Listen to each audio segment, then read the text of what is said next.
Is right, Mami V. And so, candidate number 1, maayong gabi. Ako ba'y nakulbaan, Mami V? Di na natin makulbaan. Candidate number 1, maayong gabi, pag-usap. Maayong gabi, kanatong tanan. Then, candidate number 1. Your question is, early pregnancy is now a significant problem our society is facing. As a mother, what advice would you give to a girl who got pregnant at such a young age? Akong binisayon ha. Ang sayon nga paglabdo sa ay kay usa ka dako nga problema sa atong sosyedad karon.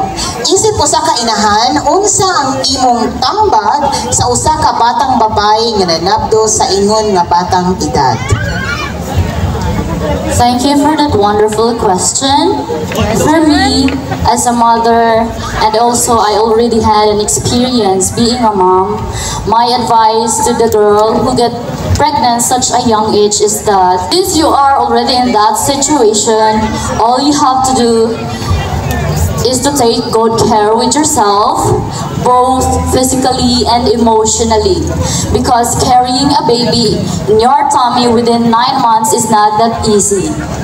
And aside from that, since you get pregnant at such a young age, is that nowadays you can't avoid that there are a lot of judgments surrounds you. Starting with disappointments, curiosities, and even arguments with your parents and families.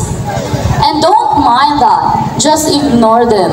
What's important is, wala ni mo gipalaglag ang baby, just to show them, just to show to the people nga dalaga pa kang tanawon. And that's the important thing you do as a young age, is you are a responsible young mother. So, focus on how to take good care with yourself together with the baby on your tummy, and take time to rest, eat well, and don't forget to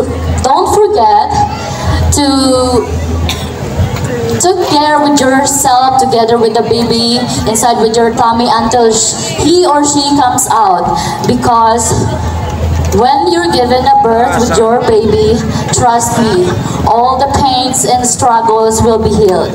Because a child or a baby, thank you. Oh! Thank you so much, candidate number 1, grabe. Pwede ng mga inahan no nga, grabe kayo. Grabe kayong emosyon, kalagot sa ilang anak ko sa iyong nanabdos. Pero pagkuwas na sa apo, mulok mo. Wala. Yes. Very well said. Thank you so much, candidate number 1. Daghang salamat. Thank you very much, candidate number 1. Indeed, that is correct. Nga pag ang sayop tabunan og sayop, still usa ka sayop.